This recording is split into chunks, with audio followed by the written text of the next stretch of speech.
ওয়াল escalate পৃথিবীর অন্যান্য বিষধর সাপের মধ্যে এটি একটি অন্যতম।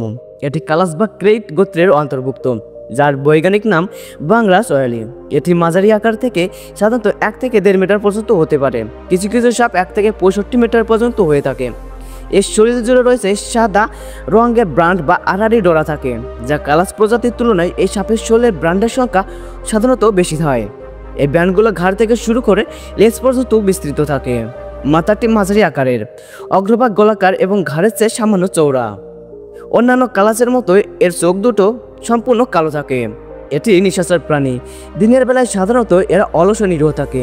দিনের বেলায় ইঁদুরের গর্ত, আলগা মাটি, আবর্জনা স্তূপ এবং লুকানো উপযুক্ত স্থানে কুণ্ডলি পাকিয়ে মাথাটাকে দেহের মধ্যে গুজে রাখে। এই সময় নাড়াচাড়া করলে সাধারণত কামড়ায় না, তবে বেশি উত্ত্যক্ত করলে এরা ধ্বংসন করতেও ছাড়ে না। রাতের বেলায় এটি শিকারের সন্ধানে বের হয়। এই সাপটি মূলত গাঙ্গের সমভূমি অঞ্চলে দেখতে পাওয়া যায়। এর বিস্তার ভারত, বাংলাদেশ ও নেপাল জুড়ে। এর শরীরে প্যাটার্ন এবং আকার কিছু ক্ষেত্রে নিরীহ দারাসের মতো, যা দেখতে সাদৃশ্যপূর্ণ, এবং এটি অনেকেই ভুল করে এটি দারাস ভেবে ধরতে যায় এবং অনেক বিপদে পড়ে যায়। এই ভুলটি এবং ধ্বংসজনিত মৃত্যুর অন্যতম কারণ। ওয়াল স্কেলেট একটি চিকিৎসাভাবে গুরুত্বপূর্ণ বিষধর সাপ।